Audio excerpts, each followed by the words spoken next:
Atenção! Começa agora uma teleaula de História do Ensino Médio. Você vai assistir a teleaula de número 44. Bons estudos!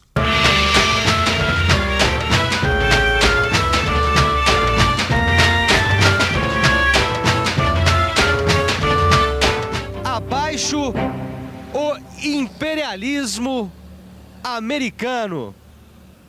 Pois é, nos anos 60 e 70, pichações como essa eram muito comuns em todo o Brasil.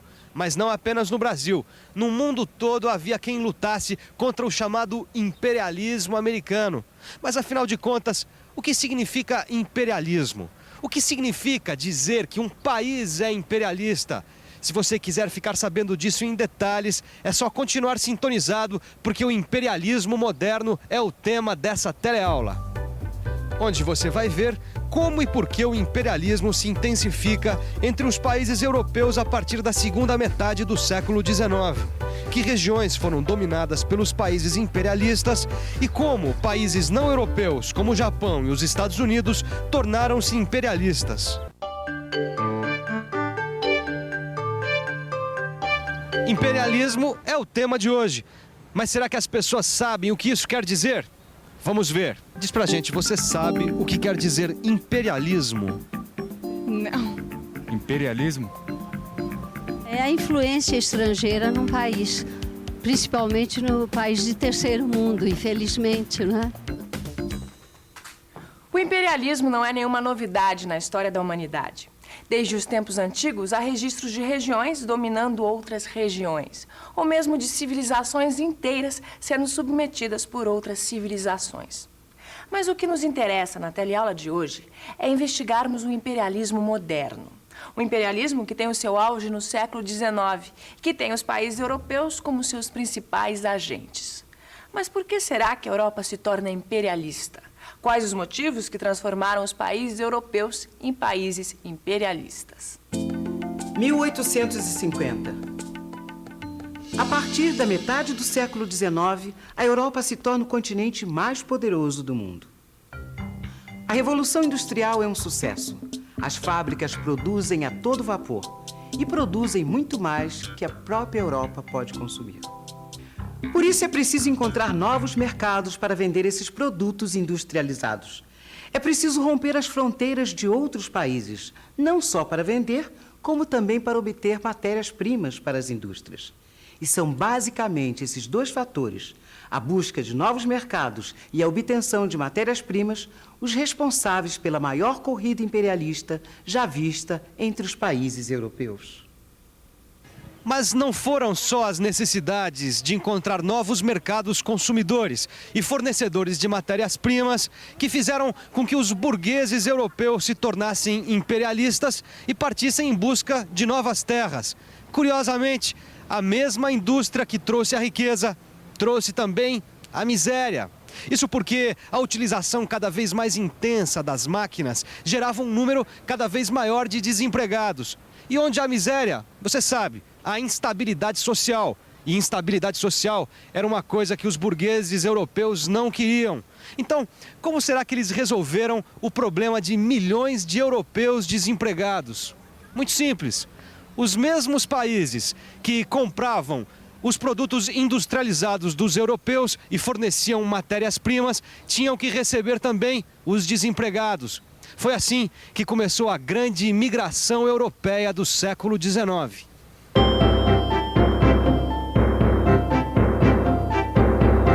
Inglaterra, primeira metade do século XIX.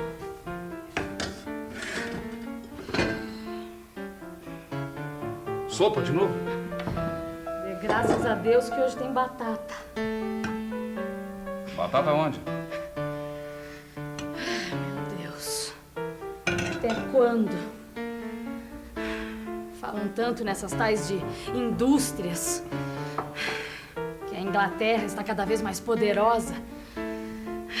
Mas para mim essas máquinas não trouxeram nada. Pelo contrário, tiraram tudo. Meu marido desempregado, meu filho com fome. Chega! Tá, chega! A Inglaterra tá pequena demais para nós. Vamos fazer o seguinte. Vamos arrumar nossas coisas e vamos pra América, tá? Pra América.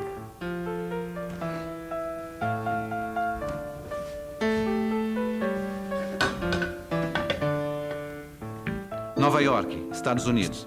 Rosana, meu amor, a vida de imigrante brasileiro em Nova York não é nada fácil. Mas para minha surpresa, você não sabe. Aqui tem gente do mundo todo que, como eu, veio tentar a sorte. E tem mais. Essa história de imigração não é novidade nenhuma por aqui. Desde o século passado, que milhões e milhões de pessoas vêm para cá. O que eu estou achando de mais interessante nisso tudo é que meus avós emigraram da Itália para o Brasil. E agora sou eu, descendente de imigrantes que emigrou do Brasil para cá. Os números da imigração europeia no século XIX são impressionantes. Olha só, entre 1835 e 1914, mais de 60 milhões de europeus emigraram para outros países. Países como, por exemplo, o Brasil, que ocupa um lugar de destaque no contexto da imigração europeia. Milhares de alemães, italianos e espanhóis, entre outros povos, vieram para cá. Aqui em São Paulo, por exemplo, onde os empregos gerados pela indústria e pelo cultivo do café atraiu muitos estrangeiros, é só olhar para o lado que você vai encontrar muita gente que é neto ou bisneto de imigrantes. Quer ver só? Tem imigrantes europeus na sua família? Tem. Da onde?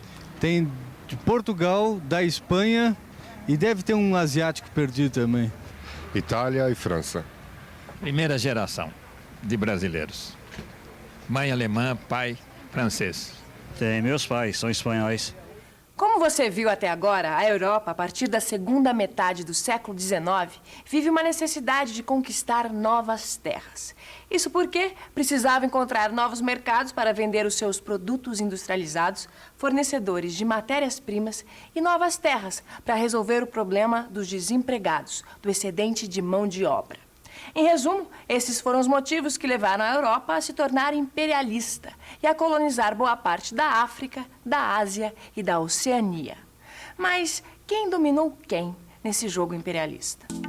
1876. Este é o ano em que se realiza a Conferência Internacional de Bruxelas. Com as resoluções dessa conferência, a África é dividida entre as potências europeias colonialistas. Em pouco tempo, os europeus se instalam em lugares estratégicos do continente africano e dominam as populações locais. Essa ocupação, essa colonização que se vê a partir de 1876, não é novidade alguma para os ingleses. A Grã-Bretanha, o maior império colonial de todos os tempos, já há algum tempo vinha conquistando e colonizando novas terras. Hong Kong, China. Carminha, Hong Kong é deslumbrante. Apesar de estar no Extremo Oriente, a influência da cultura ocidental pode ser vista por toda parte. E sabe de onde vem essa influência? Vem dos ingleses que em 1842 tomaram posse e nunca mais deixaram Hong Kong. Hong Kong não foi a única conquista dos ingleses no Oriente. Excelentes navegantes, os ingleses dominavam os mares como ninguém. E foi através da superioridade da sua marinha que a Grã-Bretanha conseguiu estender o seu império para praticamente todas as partes do globo terrestre. Depois de ocupar Hong Kong, os ingleses conquistam a Índia, o Egito e logo depois dominam também todo o sul do continente africano. A Grã-Bretanha também criou várias colônias de povoamento na Oceania e no Pacífico, além das inúmeras ilhas e bases navais que, distribuídas por todo o planeta, lhes garantiam o controle e o domínio dos mares. É claro que essas conquistas todas tiveram um preço que foi pago com milhares de vidas. Afinal de contas, nenhum país se deixa submeter assim por outro.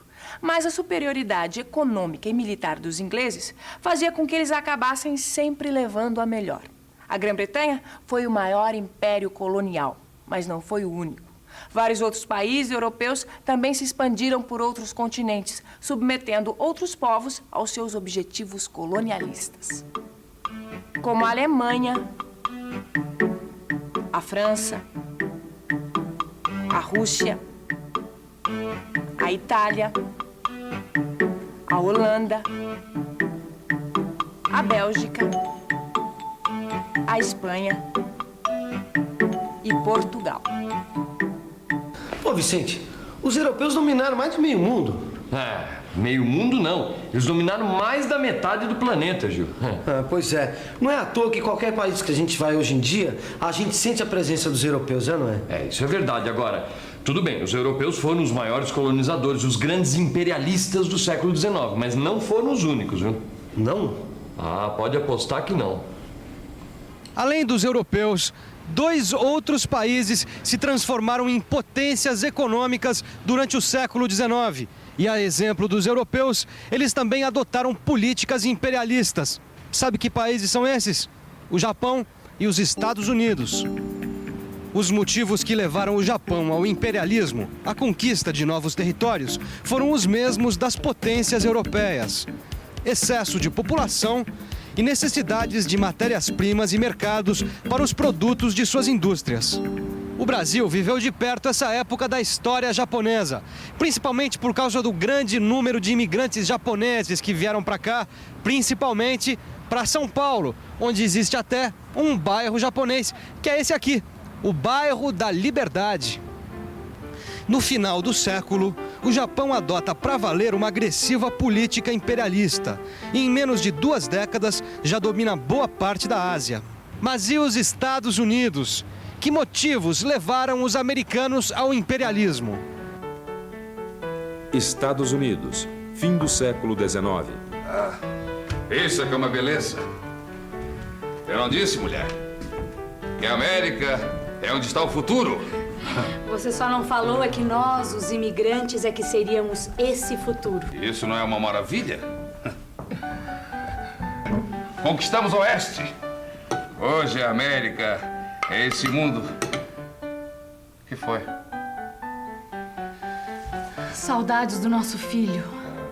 O nosso filho está ajudando a América a se tornar a potência do próximo século. O nosso filho está na guerra, meu senhor. Não é guerra. Nós apenas estamos ajudando os rebeldes cubanos a expulsarem os espanhóis de lá. E Porto Rico? E as Filipinas? Afinal de contas, por que os Estados Unidos estão tomando posse de tantos lugares? No fundo, sabe o que eu acho? É que os Estados Unidos estão ficando cada vez mais parecidos com a Inglaterra. E era o que estava acontecendo mesmo. Terminada a Guerra de Secessão, os Estados Unidos consolidaram sua unidade política e experimentaram um extraordinário desenvolvimento econômico. Em pouco tempo, o país já estava entre os mais poderosos do século XIX. Daí, para começar a expandir o seu território, foi um passo. Primeiro veio a conquista do Oeste, na própria América do Norte. Depois, a expansão avança para Cuba, Porto Rico e Filipinas. Até que no começo do século XX, os americanos tomam o Panamá, tendo controle sobre o canal que liga os oceanos Atlântico e Pacífico. O que se viu daí para frente foi a transformação dos Estados Unidos no maior país imperialista do século XX. Um imperialismo que teve muito a ver com a nossa história, com a história do Brasil. Pois apesar de nunca termos sofrido uma intervenção direta, de certa forma sempre estivemos sob a influência dos americanos.